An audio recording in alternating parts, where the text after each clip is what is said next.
Hoy en el episodio 229 de Nos cambiaron los muñequitos. Bueno, primero para mí la inspiración no suele ser un problema. No me faltan ideas. Para mí eso no es el problema. El problema en cuanto al proceso es encontrar o es hacer el espacio y el tiempo para escribir. Porque tenemos tantas responsabilidades, tenemos que pagar las facturas. Entonces, eso para mí. Pero si hablamos de esa parte del proceso más espiritual, más creativa, pues eso sí, es importantísimo que normalmente empiezo en un estado meditativo, estoy limpiando todo lo que está pasando aquí para que pueda concentrarme, para que pueda abrirme a la inspiración, a las ideas y dejar que todo fluya, ¿no? Mi nombre es Cristóbal Colón y esto es Nos cambiaron los muñequitos. Nos cambiaron los muñequitos. Nos cambiaron los muñequitos. Nos cambiaron los muñequitos. Nos cambiaron Los muñequitos. Nos cambiaron los muñequitos.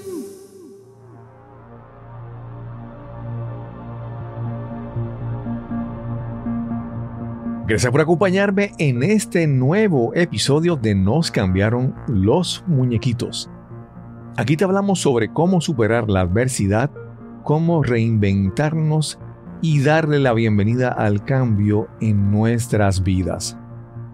Cada semana te traigo una conversación inspiradora, relajada y a la vez profunda, buscando que aprendamos juntos en cada episodio.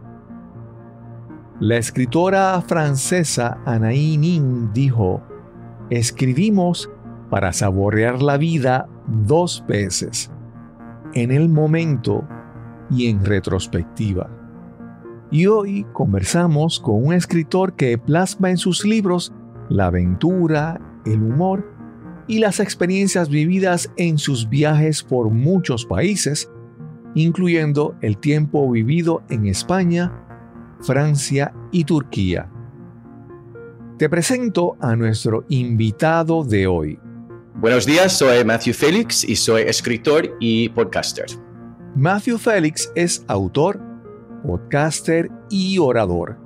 También es editor, publicador independiente y profesor. Ha vivido en San Francisco durante más de 20 años. Y hoy hablamos de su proceso de autodescubrimiento a través de sus viajes, la escritura y la meditación. Este es el episodio número 229 y conversamos con Matthew Félix. Saludos, hoy tenemos una entrevista que yo sé que va a ser muy interesante, pero a la misma vez como con cierta incertidumbre porque el invitado de hoy nos conocemos muy poco, nos hemos conocido a través de las redes.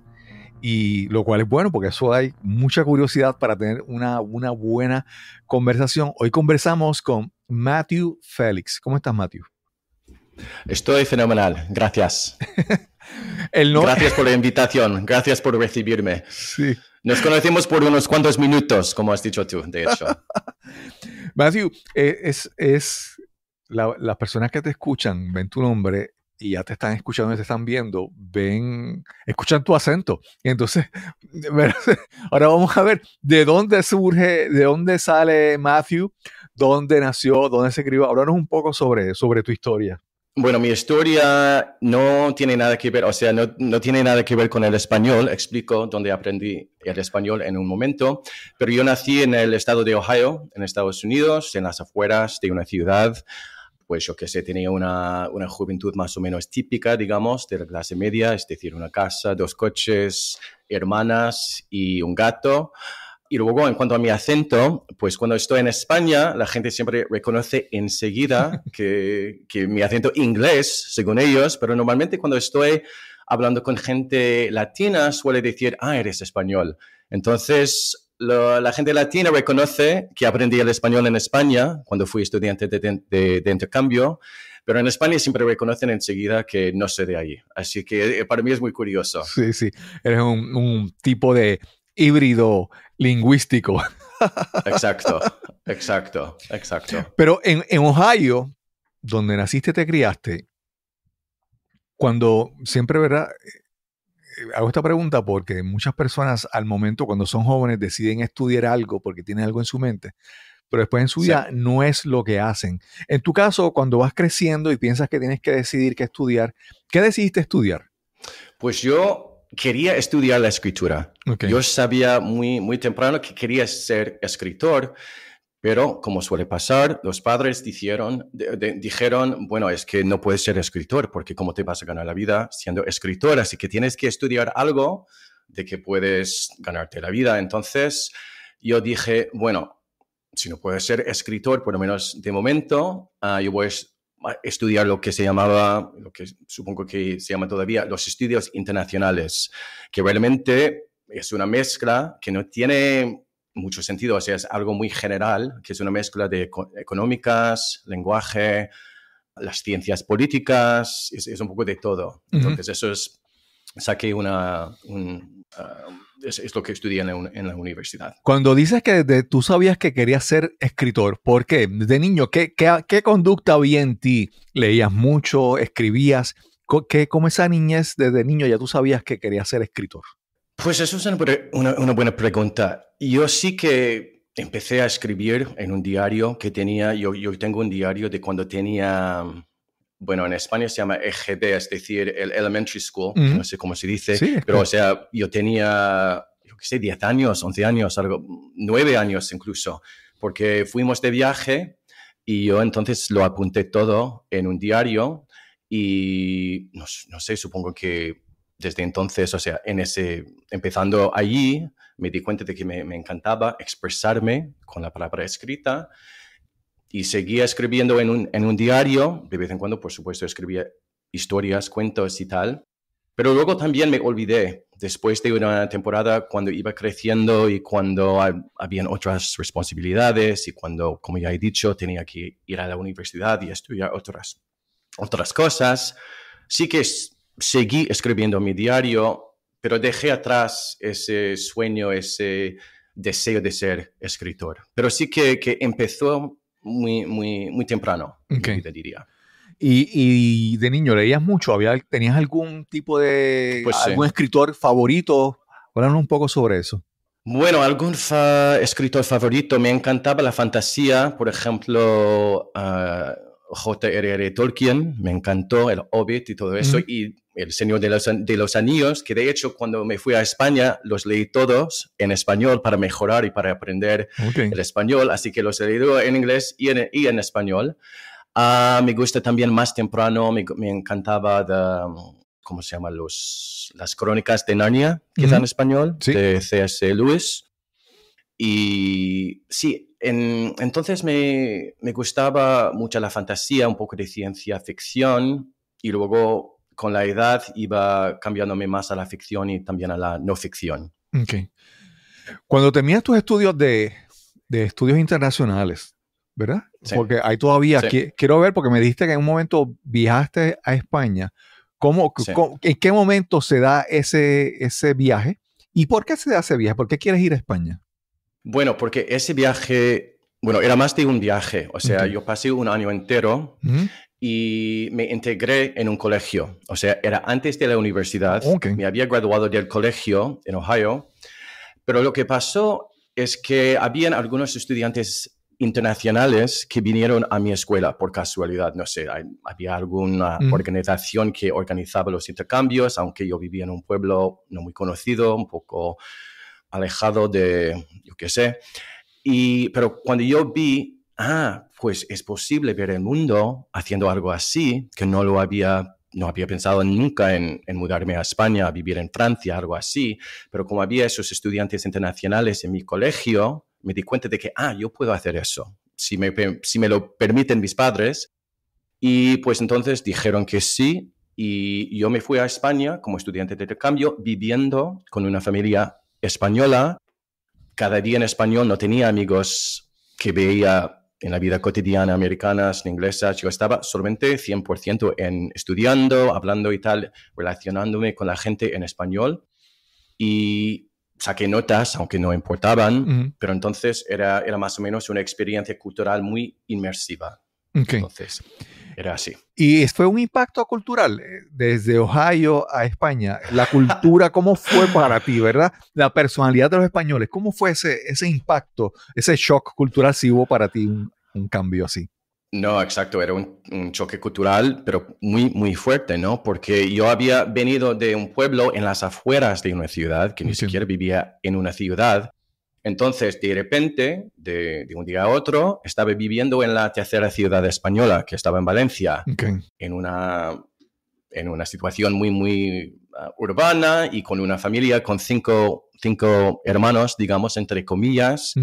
Y pues sí, entonces en cuanto a la gente española, pues yo qué sé, viviendo en esa cultura me abrió los ojos a todo, simplemente primero porque era tan diferente a lo que conocía yo antes, que no había vivido en una cultura latina, no había vivido en Europa, no hablaba el idioma, no conocía las culturas y no, es que me abrió los ojos por completo en cada sentido al mundo y cambió mi vida, sí. Eso, ¿cómo te digo? Es como te digo, hacerte esta pregunta, ¿verdad? Ese choque cultural, ¿verdad? Primero te abre los ojos, pero yo creo que te debe despertar una curiosidad de que, por ejemplo, conociste solamente la cultura española, pero asimismo, tú dices, en el resto del mundo tiene que haber tantos países, tantas culturas diferentes. ¿Te despertó una curiosidad en ese deseo de seguir conociendo más culturas? Sí, hasta hoy. Y lo que hice, de hecho, cuando estaba viviendo en España, pues había una especie de paso que podías viajar por toda Europa, que hoy en día han cambiado el nombre, pero en mi época, digamos, cuando estaba viviendo ahí, se llamaba el Interrail, que era un paso, y podías viajar por todos los países europeos. Entonces hice eso, tenía unos amigos en Francia y luego también en Finlandia, así que viajé por toda Europa del Oeste. Pero luego, después de la universidad, quería tener, por consecuencia de esa primera experiencia cultural, pues quería tener una experiencia parecida, pero todavía más diferente a lo que conocía en casa. Y entonces, después de la universidad, me fui a Turquía para pasar un año, para vivir en un sitio todavía más diferente a, digamos, mi propia cultura. Y en la visita a Turquía, el choque fue, ¿ya estabas preparado habiendo vivido en España o todavía fue un choque también grande para ti? No, un choque bastante grande para mí, porque esta vez fue muy, muy diferente, porque la primera vez fui a vivir con una familia española. Sí. Yo tenía toda la situación, me recibieron y todo estaba organizado y tal. En cambio, cuando yo me fui a Turquía, decidí comprar un billete de avión y me fui. No conocía a nadie, no tenía un trabajo, no tenía una casa, era realmente a la aventura. Entonces, aprendía mucho de mi resiliencia, de mi capacidad de encontrar un trabajo, porque el español tampoco me servía, el inglés un poco, pero no tanto, porque esto ya era hace más de 25 años, entonces, era muy, muy difícil, pero pasé un año allí también, al final quedé un año entero y conocí a mucha buena gente y fue otra experiencia todavía más fuerte en cuanto a abrirme los ojos. ¿Y por qué escogiste Turquía en ese momento? ¿Cómo, verdad? Porque me imagino, hace tantos años atrás, ahora, por ejemplo, uno ve las redes sociales, el internet, Google, uno puede buscar información, uno puede compartir experiencias con otras personas sin haber ido todavía a Turquía, pero en ese momento, ¿cómo escoges Turquía? Bueno, es que me encanta que digas lo que has dicho en cuanto al internet, porque yo, para encontrar escuelas donde posiblemente trabajar en Estambul, yo me fui a la biblioteca para buscar posibilidades en libros normales. No había internet todavía, apenas que no lo podía utilizar para... Entonces, es una pregunta estupenda. Pues elegí Turquía porque, como ya he dicho, quería una experiencia bastante diferente a lo que ya conocía en casa y lo que ya conocía en Europa del Oeste. Y entonces estaba pensando, simplemente por lo que habíamos estudiado, no sé qué, estaba eligiendo entre la India, Egipto y Turquía. Y entonces, en ese periodo en que estaba pensando, tratando de decidir dónde quería ir, por casualidad, hubieron como 3 personas, cada uno de los cuales habían tenido experiencias o conocía a alguien que había tenido una buena experiencia, una experiencia interesante en Turquía. Y entonces pensé, bueno, quizá Turquía, porque es otra cultura musulmana, no, está un poco en Europa, un poco, pero sobre todo en Asia, y el idioma no tiene nada que ver con los idiomas europeos, la historia, la idea de cómo une el este y el oeste, todo eso me fascinaba, y además estaba justo al lado de Europa, así que incluso un poco en Europa, como ya he dicho. Entonces iba a ser fácil volver a España para ver a mis amigos o a Francia para ver a mis amigos. Entonces decidí, eso es lo que más o menos lo que estoy buscando en cuanto a una nueva experiencia cultural diferente. Claro. Te pregunto porque en mi caso, en mi generación, yo recuerdo, había una película para los finales de los 70s que era, Pues se llama sí. Midnight Express. Y esta película trata de no recuerdo si es un turista, es una persona. Narcotraficante. Sí, él termina estando preso en una cárcel en Turquía. Y fue una película impactante en aquel entonces. Creo que estuvo nominada para premios y todo eso. Pero en mi caso, para que veas cómo la televisión y el cine impacta la cultura, yo por mucho tiempo la imagen que yo pensaba de Turquía era Midnight Express, ¿verdad? No, ¿y sabes lo que...? Pues eso sí, porque, ¿sabes? Cuando yo llegué en Turquía y cuando encontré un trabajo en una escuela de inglés, pues casi cada persona que conocí al principio dijeron, ¿pero por qué has venido aquí? ¿No has visto Midnight Express? Porque incluso los turcos se daban cuenta de que había hecho muy mala publicidad, digamos, para su país. Sí, porque en aquella época era... La idea que teníamos, desafortunadamente, era un poco o bastante injusta de Turquía. Así que sí. No, yo pasé mucho tiempo hablando de esa peli diciendo, pero yo sé que Turquía es más que lo que se ve en esa peli, que no pasa nada. Claro. Sí, no, incluso, es para que veas la diferencia en tiempo de, ¿verdad? Hace unos años, unas décadas atrás, que por ejemplo, yo vi esa película y no tenía, después, con el paso del tiempo, en el internet, y tú puedes buscar más información, tú descubres que esa película tuvo un impacto negativo y mucha crítica en Turquía por cómo afectó la imagen de ese país. Pero antes de eso, yo vi la película y no tenía dónde buscar más información. Entonces, nuevamente, estos tiempos para uno informarse, educarse, tomar decisiones, es diferente a como era antes. Pero 1000 veces diferentes, sí. 1000 veces. Y después de ese año, cuando terminas en Turquía, ¿qué haces después de ese año que estuviste allí? Pues volví a Ohio, pero sabía que no iba a quedarme allí. Sabía que iba a acabar viviendo en una ciudad costera, sea Nueva York, Boston, Washington DC, sea San Francisco, Los Ángeles, no sabía. Y pues un amigo mío tuvo un accidente de coche, después del cual dijo, bueno, yo siempre he querido vivir en San Francisco, la vida es corta, yo me mudo dentro de 2 semanas si quieres acompañarme. Y yo siempre había oído buenas cosas de San Francisco y como no había decidido dónde iba, a mí la verdad es que me daba igual y vine hace como 25 años. Ok. Matthew, perdona que regrese un poco atrás, pero es que mencionaste hace un momento que tus padres, cuando tú dijiste que tú querías estudiar escritura, tú querías ser escritor, pusieron objeciones, ellos se quejaron. Pero entonces no estudiaste verano para ser escritor, estudiaste otra cosa, pero seguiste viajando. Entonces tus padres estaban tranquilos con que tú decidieras ser un nómada por el mundo, o cómo fue ese espíritu aventurero, cómo tus padres lo veían. Sí, es que lo que pasa es que los padres, en mi caso por lo menos, tenían más influencia cuando ellos estaban pagando las facturas para la universidad. Okay. Es decir, y gracias a ellos que podían hacerlo y que lo hicieron. Pero cuando salí de la universidad, entonces yo podía hacer supuestamente lo que me daba la gana y por supuesto tampoco quería hacer algo que les iba a causar mucho miedo y tal. Pero yo creo que como ya había vivido en España, como ya había viajado tanto, como ellos vinieron a visitarme en España, así que veían que hablaba español, que sabía relacionarme, que había viajado tanto sin que algo me pasara.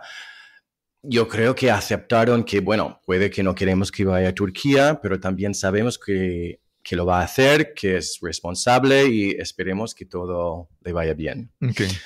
Así que yo sí, no creo que estaban contentísimos de que me fuera a Turquía, pero tampoco intentaron pararme. Claro, claro. Pero todavía, ¿verdad? No he visto cuándo, no sé si en esos viajes ocurrió, pero no sé dónde todavía retomaste esa curiosidad, ese deseo de escribir. Si en algún momento en tus viajes se despertó ese deseo de expresarte a través de la escritura.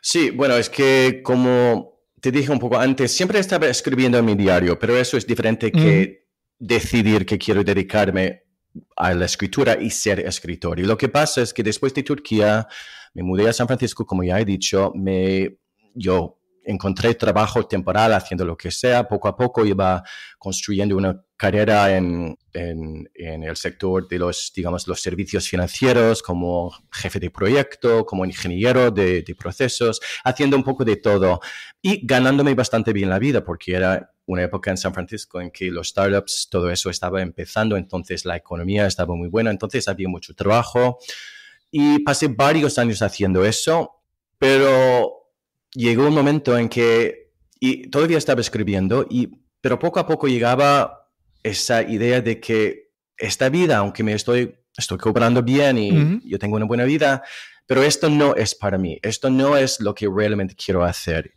Y por supuesto todavía estaba pensando en la escritura, pero estaba escribiendo, yo creo que había empezado a escribir una novela, pero solamente experimentando.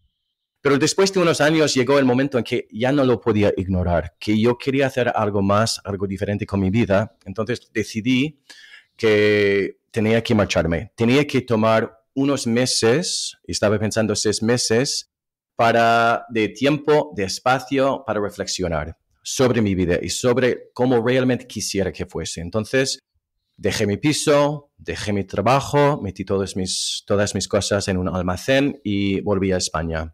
Okay. Y cuando estaba allí, pues realmente empecé a explorar mi creatividad y también tuvo algo importante, digamos que me desperté a mi intuición, a mi voz interior, que me dio la idea para una novela y luego empecé no solamente a explorar esa relación naciente con mi intuición y con mi voz interior, pero también la novela que resultó de ese proceso que estaba viviendo, porque lo que pasó era que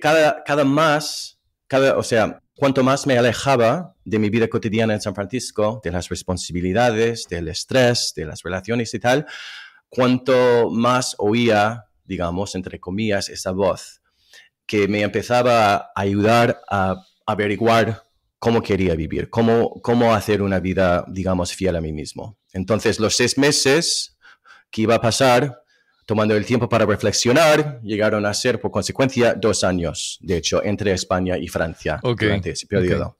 Okay. Matthew, en tu biografía yo vi que también tienes, ¿verdad? Y te pregunto porque estás hablando de un proceso donde tú descubres tu intuición, buscas ¿verdad? Escoges tiempo para tú analizar, pensar, reflexionar en tu futuro.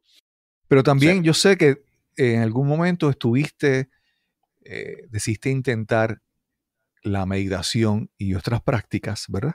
Y quiero saber si esto se da, ya que estuviste en San Francisco, ¿dónde descubres estas prácticas? Porque yo no sé, ¿verdad? Si ya practicabas la meditación, si la meditación entonces fue algo importante en este proceso de tú descubrir, tomar decisiones. Háblanos un poco cómo cae cronológicamente y también en la parte funcional, cómo esto cae en tu vida. Sí, pues te puedo decir que aunque es verdad que hay mucha gente en San Francisco que medita, no es por eso que medito yo. O sea, que yo estaba meditando y la verdad, porque tengo un cuarto libro, he publicado 3 libros y tengo un cuarto todavía no publicado en que hablo de mi relación y cómo empecé a meditar, y lo que digo es que la verdad es que no me acuerdo. No, porque yo creo que empecé más o menos cuando estaba en la universidad, pero no puedo decirte si leí un libro, no me acuerdo de haber ido a un centro, digamos, de meditación ni nada así. La verdad es que no sé cómo empecé. Lo que te puedo decir es que sí, que la meditación para mí es importantísimo para mi bienestar, tanto físico, mental, espiritual, y que, por supuesto, que cuando estaba en España, por ejemplo, y cuando durante esta época de que estamos hablando, cuando empecé realmente a escribir mi primera novela, pues la meditación era importantísimo porque tranquilizarme, o sea, aclarar y tranquilizar todos los pensamientos en la mente. Eso me ayudó a escuchar mejor mi verdad, lo que me estaba tratando de comunicar, digamos, mi voz interior, que cuando estaba viviendo la vida frenética cotidiana en San Francisco, era bastante más difícil. Y por eso te he dicho antes que me desperté a mi intuición.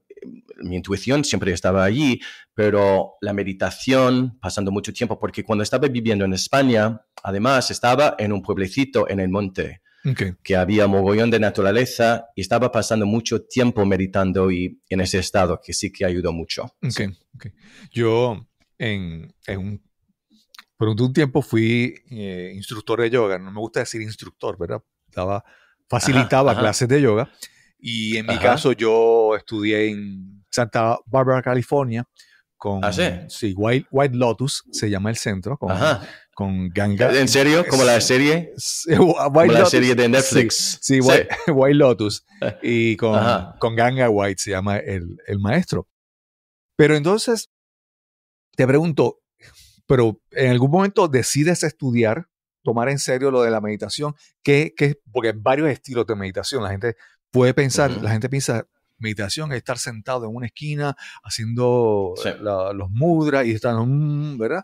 Pero hay muchos estilos de meditación. Meditación muy pasiva, meditación más dinámica. En tu caso, ¿verdad? ¿Qué tipo de meditación tú hacías? ¿Qué estudiaste? Y cómo, ¿verdad? ¿Qué estilo? Vamos a decirlo de esa manera. Sí, no, es que tienes razón. Hay muchos tipos de meditación. Y gracias por la pregunta para aclarar un poco. Pues la verdad es que, a ver, no sé si estoy pensando, sí que lo he estudiado formalmente unas veces, sí que fui al centro Zen aquí en San Francisco para un cursillo, pero más que nada, bueno, yo hago, a ver, hay tantísimo que puedo decir sobre este tema, estoy tratando de organizar un poco mis pensamientos. Bueno, digamos, empecemos con el tipo principal de meditación que hago más o menos cada día. Se parece, digamos, a la forma Zen, es decir, intentar aclarar y tranquilizar y calmar todo lo que está pasando en la cabeza, vaciar, digamos, la cabeza. Yo normalmente hago eso por las mañanas para empezar el día tranquilo, sin tanto pasando allí y pues la técnica se trata principalmente simplemente de prestar atención a la respiración. Y respirar profundamente, quizá, pero más bien simplemente observar y dejar que respires y cuando te entra en la mente un pensamiento, que lo reconozcas y luego que digas adiós, hablamos luego. Pero también, a veces si tengo una pregunta, si hay algún tema sobre el cual necesito más información, puede que medite sobre ese tema, que también me abro a información, a comprensión, meditando sobre un tema. Pero también, y esto es un tema bastante más complicado, así que voy a decir solamente un poco, pero en mi próximo libro, que se trata de mi relación con mi voz interior, y las experiencias que he tenido a lo largo de mi vida relacionado con los sueños, la intuición y todo eso, pues hubo un momento en que estaba meditando y de la forma en que estaba simplemente tratando de tranquilizarme y no pensar, y empecé, digamos, a soñar aunque estaba despierto, que es una forma que más tarde aprendí que se parece a lo que se supone que lo que hacen los chamanes, ¿se dice eso? ¿Chamanes ¿Sí? en español? Sí. Y luego más tarde sí que fui a un taller que se trataba de eso, aunque al principio no me daba cuenta de que se trataba de eso, pero por casualidad, afortunadamente se trataba de eso. Entonces aprendí más sobre esa forma, digamos, de meditación. Así que a veces, un par de veces, 3 veces al mes, yo medito de esa forma. Es decir, soñando, despierto, digamos. Es la forma sencilla de describirlo, quizás. Sí. Eso pudiéramos decir que es como le llaman lucid dreaming, o sea, son sueños lúcidos, o es una técnica donde tú buscas meditar, dejar el espacio vacío para que lleguen ideas que pueden ser como casi soñar despierto, como dices. ¿Cómo lo describes? Es más bien el segundo, porque el soñar lúcido, lucid dreaming, eso es cuando estás durmiendo, y empiezas a soñar, pero te das cuenta de que estás soñando, pero estás durmiendo. Entonces, lo que estoy diciendo yo es más bien como visiones, que te pones en un estado de meditación y te abres, como has dicho tú, a una especie de sueños, pero no es lucid dreaming porque entonces estás durmiendo. Claro. Aquí estás despierto. Sí, eso es la diferencia. Y esto se ha vuelto parte, porque ya tú mencionas que has escrito 3 libros, y esto se ha vuelto parte de tu proceso creativo, o es algo que a veces lo usas, a veces no. ¿Cómo es tu proceso creativo al momento de escribir? De escribir, ¿verdad? Puede ser consciente o requiere ir a buscar ideas de manera conectándose con el universo, vamos a decirlo de esa manera. ¿Cómo lo ves? No, pues claro, porque para mí la inspiración y la intuición y todo eso está todo vinculado, ¿verdad? Entonces, porque, bueno, primero para mí la inspiración no suele ser un problema. No me faltan ideas. Para mí eso no es el problema. El problema en cuanto al proceso es encontrar o es hacer el espacio y el tiempo para escribir. Porque tenemos tantas responsabilidades, tenemos que pagar las facturas, entonces eso para mí. Pero si hablamos de esa parte del proceso más espiritual, más creativa, pues eso sí, es importantísimo que normalmente empiezo en un estado meditativo, estoy limpiando todo lo que está pasando aquí para que pueda concentrarme, para que pueda abrirme a la inspiración, a las ideas y dejar que todo fluye, ¿no? Claro. Y sí, entonces eso es importantísimo. Y a través de la intuición, a través que conectamos con ella, a través de la meditación, a través de estar consciente de lo que está pasando en el cuerpo y también buscar inspiración. Y para mí eso quiere decir silencio, la naturaleza, pasar mucho tiempo allí. La soledad es muy, muy importante también porque, como ya he dicho, con las distracciones de la vida cotidiana, eso forma parte también. Pero sí, la meditación y todo eso también. Y también es por eso que hago esa forma de meditar con los sueños cuando estás despierto, digamos. Porque eso para mí es como un ejercicio también de creatividad. Realmente una manera de acceder a la parte creativa de mi mente, que también es parte de por qué lo hago. Sí. Y todo eso ayuda con el proceso creativo. ¿Cómo se llama ese método que mencionaste de meditación, que a la misma vez como... Bueno, yo diría que es como shamanic journeying, es decir, no sé decir eso en español, que sería... Sueños chamánicos. ¿Sí? Algo así. Meditación chamánica, algo así. Que no soy chamán, claro. para decirlo, pero esa técnica sí que la empleo de vez en cuando. Sí. Algo que me pareció muy interesante y es que dices que las ideas están, ¿verdad? Pero para ti el reto es encontrar el tiempo y el espacio para sentarte a escribir. Sí. Entonces, me voy a desviar un poco, ¿verdad? En el tema un momento. Y es que vamos. Ahora en este momento se habla mucho del chat GPT y las tecnologías de inteligencia artificial, ¿verdad? Sí. Y entonces yo miro eso y yo digo, obviamente mi trasfondo es, yo soy ingeniero de computadora, que no trabajo en eso, pero a mí esto no me parece interesante, pero no me atrae tanto. Y entonces yo siempre en este momento digo, no, esto puede ser una distracción porque yo entiendo, yo estoy en un proceso de que tengo cada vez escribir más. Yo entiendo que el reto para mí, a donde debo enfocarme, es que yo tengo que, como tú mencionabas, buscar el tiempo y el espacio para escribir, ¿verdad? Sí. Fácilmente me puedo distraer e irme por esto y, y tal vez que esto sea una herramienta para escribir. Yo digo que dentro de mí yo digo, no, eso ni lo voy a mirar, porque el reto siempre para mí es yo buscar el tiempo y crear el espacio para escribir. Claro.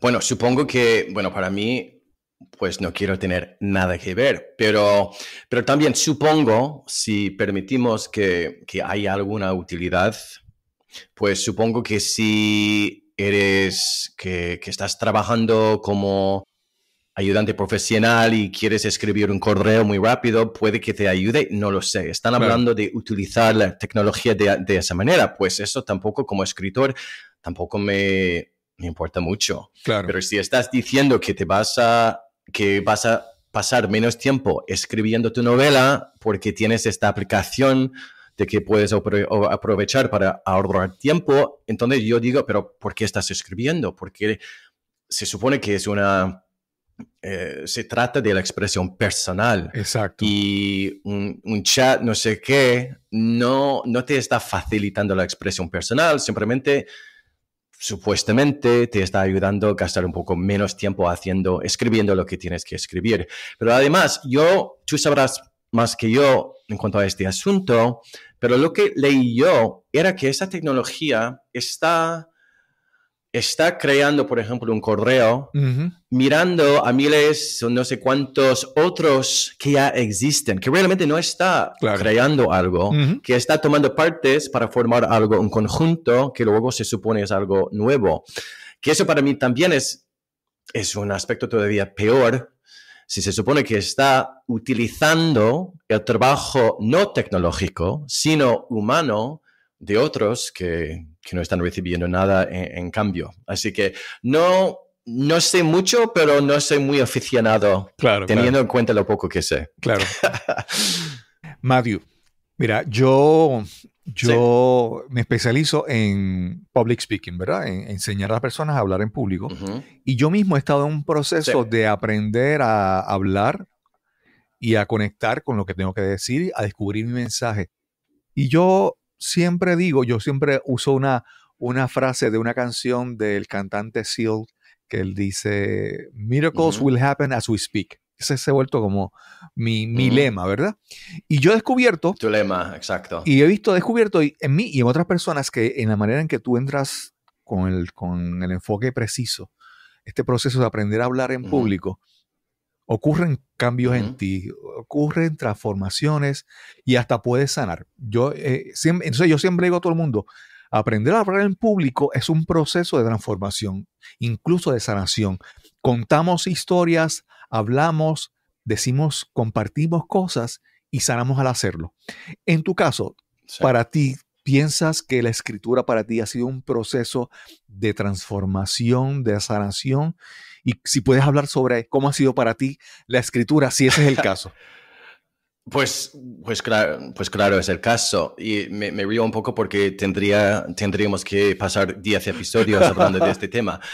Así que, en breve diría, si estamos hablando sea de hablar en público, sea de escribir una novela, sea de pintar una pintura, cualquier que sea la forma de creatividad de lo que estamos hablando, pues es que hay tantas maneras en que nos ayuda.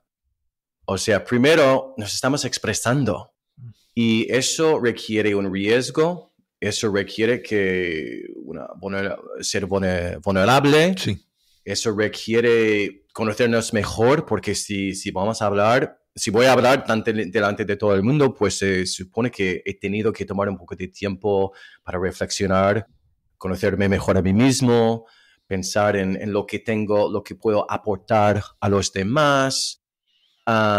Y luego puede, pues normalmente, sobre todo si no tenemos experiencia, nos pone un poco nerviosos si no tenemos la experiencia. Entonces resulta ser una meta. Y bueno, pero en mi caso, si hablamos específicamente sobre la escritura y cómo he evolucionado gracias a ella, pues un tema principal que tenemos todos los escritores, o por lo menos casi todos, diría, si no todos, es lo que en inglés se llama, imposter syndrome, síndrome de impostor. Sí. ¿Eso se puede decir en Sí, castellano? sí, exacto. Sí. La idea, exacto, vale. Pues la idea de que quién soy yo para pensar, primero, que puedo escribir. Segundo, que hay alguien en el mundo que se va a interesar de lo que tengo que decir y de cómo lo digo. Entonces, todo eso es un proceso personal de evolución, de conocerte mejor, yo qué sé, es un proceso y al fin y al cabo, eres 1000 veces más fuerte. Porque yo la primera vez que compartí un poco de lo que había escrito, mi primera novela, con alguien, yo estaba temblando. Porque estaba dando algo muy, muy personal a alguien totalmente desconocido, que había conocido en una fiesta, que trabajaba en un editorial, así que quería hacer esa conexión. Entonces, porque es personal. Y cada vez que compartimos, y pues nos damos cuenta de que, lo puedo hacer, que no me pasa nada mal, al contrario, me siento más seguro de mí mismo, me conozco mejor y como has dicho tú, en cualquier forma de comunicación, pues siempre recibes, sin esperarlo muchas veces, pues recibes respuestas, recibes comunicaciones de gente que ha leído tu libro, que oí cuando estabas hablando en público y realmente lo que has dicho, lo que hemos escrito afecta a ellos, entonces creces todavía más porque estás haciendo más conexiones y te das cuenta de que, sí, que tengo algo que realmente va a ayudar no solamente a mí mismo, pero también a los demás. Y no, yo, por ejemplo, yo tengo tantísima más, digamos, confianza que lo que tenía cuando empecé. Y también he crecido mucho por ser escritor, porque también se han abierto tantísimas puertas inesperadas que me han ayudado a crecer en maneras totalmente inesperadas que no tienen quizá una conexión directa con la escritura, pero que resultaron de mi decisión de ser escritor. Entonces, sí, todo eso no puedes expresarte, digo, sin crecer en muchas maneras. Sí. Matthew, yo recuerdo un libro famoso y que el nombre del escritor no lo digo porque es un nombre bien complicado. El libro se llama Flow y él creo que se llama Mikhail Csikszentmihalyi, ¿verdad? Y este señor pues hablaba en ese libro, no me acuerdo. Sí, hablaba en ese libro de cómo la experiencia de que a veces tú entras en hacer unas prácticas y tú entras en un estado, no sé, de enfoque, de atención, de concentración, casi meditativo, donde tú entras, tu performance, tu capacidad de producir, de crear cambia, ¿verdad? Y explica muchos casos. Y en tu caso, que tú hablas de que tú escribes y hablas de la meditación y la intuición, ¿verdad? En tu caso, ¿ha pasado que de repente tú escribes algo y después tú lo lees y tú dices, wow, yo escribí esto? ¿Cuándo lo escribí? ¿Cómo lo escribí? Porque tal vez en el momento en que creaste, estabas en un estado, digamos, diferente, normal, ¿verdad? Sí, claro. Anormal. ¿Te ha pasado esa experiencia?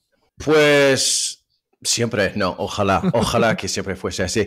No, pero sí que yo creo que todos los artistas, escritores, lo que sea, pues vivimos momentos en que estamos en el flujo, que estamos en el flow. Uh-huh. Es decir, que estamos totalmente enfocados, la inspiración nos viene, las palabras no puedo escribir tan rápido porque me lo viene todo a la vez y estoy totalmente conectado, digamos, con la inspiración, con ese flujo universal, como quieres denominarlo, que sí, y eso yo creo que también vivimos un poco para esos momentos que son para mí un poco divinos. Realmente estamos conectados, todo viene con una facilidad que no suele ser el caso necesariamente y cuando te pasa, yo por ejemplo cuando estaba en Barcelona terminando mi novela, bueno, casi terminando la novela, y hubieron madrugadas en que yo estaba en ese estado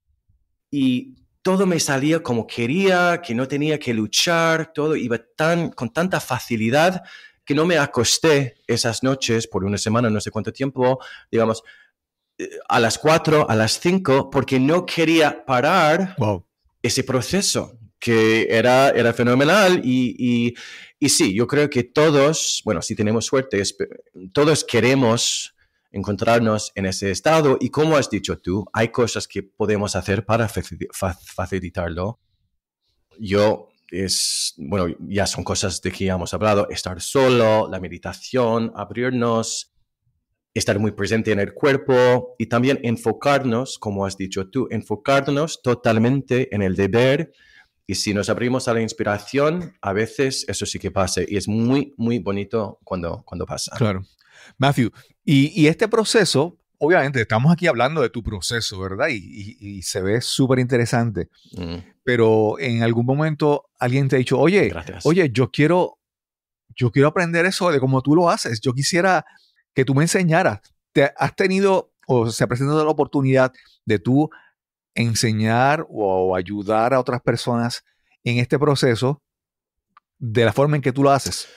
Bueno, yo he ayudado a muchos autores con editar, con darles consejo en cómo seguir adelante y tal. Pero si estamos hablando más bien del flujo y de lo que estamos comentando hace un momento, pues a ese nivel, yo diría, salvo por decir, bueno, es que la meditación y abrirte a la inspiración y estar solo y todo, salvo por hablar de cosas así, yo creo que cada uno tenemos nuestro propio proceso. Okay.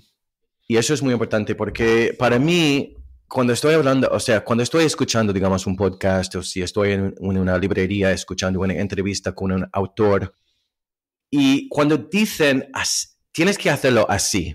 Si quieres escribir, Sí. tienes que levantarte cada mañana o tienes que escribir cada día o hay ciertas cosas que sueles oír que siempre dicen, tienes que hacer esto, tienes que... No, para mí, a mí me encanta acostarme bastante tarde porque durante la noche nadie me está escribiendo, nadie me está llamando. Entonces, escribir entre las 11 de la noche hasta las 2 o las 3 de la madrugada me conviene porque, no sé, mi cuerpo es así, pero mucha gente, la mayoría de la gente cuando digo eso dice, pero yo no podría hacer eso, imposible, yo tengo que levantarme muy temprano por la mañana antes de ir a trabajar o no sé qué. Algunos, porque yo hago muchas entrevistas con autores y algunos dirán, oh no, es que tienes que saber antes de empezar a escribir cómo va a pasar la historia entera. Tienes que tener, ¿cómo se dice? Una maqueta o tienes que tener una... Pues, y luego hablas con otro que ha tenido tanto éxito como la otra y dicen, pero yo no tengo una maqueta nunca. Entonces, y los dos han tenido muchísimo éxito. Claro. Entonces, para mí, sí, hay ciertas cosas, como ya hemos dicho, que todos podemos sacar beneficios de hacer ciertas cosas, pero cuando vamos al grano, yo creo que cada proceso es algo individual y algo personal y simplemente es una cuestión de experimentación para ver lo que funciona mejor para ti. Excelente, excelente. No, y a veces mencionaste hace un momento que hay cosas que uno puede hacer, y esto nuevamente, esto es mi percepción, mi opinión. Hay veces que uno puede tratar de hacer algo, para darte un ejemplo, buscando ese flow, pero yo creo que uno puede, o sea, uno no debe buscar el flow, vamos a decir así, ¿verdad? Hay veces que debemos propiciar que algo ocurra, pero no buscar que eso ocurra. No sé. Hay como que una dualidad en el mundo de que a veces queremos que buscar algo, pero no, ¿verdad? No apegarnos, ¿verdad? No es que yo digo, sí, voy a hacer esto porque voy a conectarme y voy a escribir un libro. No, es, qué sé yo, uno pone las condiciones para que algo ocurra, pero a la misma vez uno como que se desapega, ¿verdad? Del proceso. Es como que yo pienso que uno puede decir, yo voy a hacer ahora un libro, voy a escribir este libro es un bestseller, va a ser un bestseller. No, yo creo que uno se pone en el proceso de escribir, pero el resultado, uno como que hay que, no sé, como que desapegarse y no sé, ¿verdad? Hay veces que no es así. ¿Cómo lo ves? Bueno, es que yo creo que hay muchas preguntas, por lo menos 3 preguntas en lo que me has dicho, pero yo voy a decir en cuanto a lo de los bestsellers, si vas a escribir, porque también yo cuando decidí ser escritor, afortunadamente no sabía que los escritores no ganan nada. Al menos que seas, no, en serio, porque yo estaba muy, muy sorprendido. Y como ya he dicho, menos mal que ya no lo sabía antes de decidir hacer lo que estoy haciendo, porque al menos que seas Isabel Allende o Gabriel García Márquez, alguien de esa estatura, de ese nivel, casi seguro que no estás ganando bastante para vivir. Entonces, y no me daba cuenta hasta empezar a entrevistar a otros autores que sí que han tenido éxito, y luego siempre estaban diciendo, bueno, soy profesor también, o doy talleres también, o siempre están haciendo otras cosas, salvo por quienes son muy, muy a ese nivel. Entonces, ¿por qué escribir? Tienes que escribir solamente no porque quieres tener un bestseller, porque no puedes tener ni idea. Hay tantísimos factores totalmente fuera de tu control. Tú no sabes lo que va a ser el mercado, cómo va a ser el mercado del libro cuando te salga tu libro, que va... ¿Cuántos años va a pasar? Mi primera novela, y esto es típico, tardé 10 años en terminarla. Mis otros libros, pues menos tiempo, porque ya, hablando de proceso, ya conocía mejor mi proceso y tal, y tenía más confianza y tal y cual. Pero no puedes o no debes, te equivocas, como no te puedo explicar si lo estás haciendo porque crees que vas a tener un bestseller. Lo tienes que hacer porque amas, porque por el amor del lenguaje, de la escritura, de los libros, y por casualidad, si tienes la suerte, pues mejor aún. Pero si lo haces así, porque hay mucha gente, bueno, no mucho, pero hay alguna gente que dice, bueno, yo tengo la fórmula, yo sé cómo sacar un bestseller y lo voy a hacer, y luego pues están muy, muy decepcionados. Así que no lo hagas por eso, lo tienes que hacer porque te encanta, porque realmente es una pasión. Claro, claro. ¿Alguno de tus libros ha sido traducido a otro idioma? No, ojalá, sobre todo ahora que estoy haciendo, que estamos conversando en español, ojalá, pero no, todavía no, pero puede que cambie, no lo sé. Claro, no, te pregunto porque obviamente tu trayectoria, tú has intentado conocer otras culturas, has viajado, ¿verdad?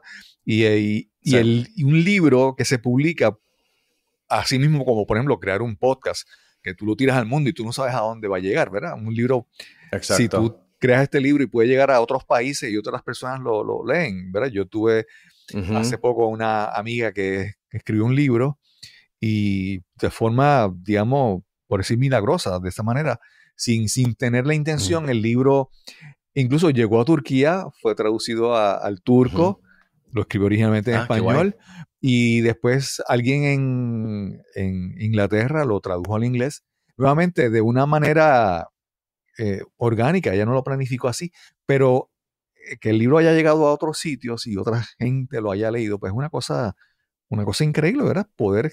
Sí, no, a mí me encanta porque aunque mis libros están solamente en inglés, sí que había una mujer en la India, que en una biblioteca india, que yo no tenía ni idea de que mi libro estaba en una biblioteca en India, pues encontró el libro y le encantó y luego escribió una crítica que apareció en un sitio web indio. Wow. Entonces, sí, cosas. Y luego hay una universidad en España, en Galicia, que encontraron mi libro sobre Marruecos y me pidieron permiso para usar un poco del libro para enseñar inglés. Wow. Entonces, sí, que a veces cosas así pasan que no esperas y si mejor aún, si estás publicado en varios idiomas, pues vas a tener más oportunidades de ese tipo. Claro. Matthew, mencionaste que hay un cuarto libro, que obviamente no, ¿verdad? Solamente se sabe que viene por ahí, no podemos entrar en mucho detalle del libro, pero aparte de ese libro, ¿qué otros proyectos, qué otras metas tú tienes, te ves haciendo en los próximos años? Pues ese libro que va a formar parte de otros proyectos que va a ser como la base de otros proyectos relacionados, porque el libro, como ya he dicho, se trata, bueno, de muchos de los temas de que hemos hablado hoy y que quisiera hacer más con esos temas. Y, por ejemplo, va a haber talleres. Yo creo que voy a empezar lo que será mi 8º podcast hablando de estos temas relacionado con el libro. Y también estoy sacando un certificado en lo que es lo que estabas comentando tú antes, que no es ser entrenador, que se supone que estás enseñando algo, sino es lo que en inglés se llama facilitador. Exacto. De potencial. Es una especie de... No es de enseñar a la gente cómo realizar su potencial, sino facilitar la exploración y ayudarles a encontrar los recursos y todo eso. Entonces estoy sacando un certificado en eso que me está encantando. Entonces voy a empezar eso como una práctica también, además de la escritura, además de los talleres, además del podcast. Entonces, cosas de ese género. Sí, sí. Matthew, y si alguien quiere contactarte, conocer un poco más sobre ti, ¿dónde pueden conseguir tu página web, redes sociales? Sí, pues mi página web es matthewfelix.com y bueno, en Facebook y Instagram y Twitter, pues, y también LinkedIn, estoy en todas esas redes sociales, así que poneros en contacto, me gustaría conoceros. Sí, sí. Matthew, estoy mirando los libros porque obviamente, últimamente me está pasando que la lectura, o sea, cuando leo libros es porque son invitados o temas que voy a tocar en el podcast y por lo general no hay mucho que yo lea porque lo quiero leer, vamos a decir así, ¿verdad? La lectura para mí no ha sido eso así. Me pasa bien. Sí, sí. Pero estaba mirando tus libros y tengo que sacar espacio para, como mencionaste hace un momento, sacar el tiempo y crear el espacio para comenzar a leer tus libros. Pues gracias. Espero que sí. Cada uno es bastante diferente, así que si quieres humor, tienes uno. Si quieres viajar a Marruecos, tienes el otro. Y luego, si quieres una novela que se trata del proceso en cuanto a la intuición de un joven español, pues tienes la primera, la novela. Sí, sí, sí. Así que, gran variedad. Sí. No, y según dijiste, el próximo libro y lo que viene después es como que ha despertado la curiosidad. Vamos a ver qué viene más por ahí, a ver si, gracias. A ver si cuando finalmente se lance, regresamos y conversamos sobre ese próximo libro. Me encantaría. Gracias. Gracias a ti, Matthew. Realmente ha sido una conversación muy interesante, muy enriquecedora y tu español está súper bien. No hay... Gracias. No me daba cuenta porque llevo tanto tiempo, ya sabes, ya te dije antes que estaba un poco nervioso porque casi no hablo casi nunca, así que menos mal. Así que gracias. Realmente ha sido un placer y gracias por las preguntas. Ha sido un placer. Gracias a ti. Vale. Gracias una vez más a Matthew Felix por esta interesante conversación que tuvimos hoy para este episodio. En las notas te dejaré el enlace a la página de Amazon donde puedes conseguir los libros de Matthew Felix. Y recuerda que si disfrutas de este episodio, compártelo con tus amigos, seres queridos o conocidos.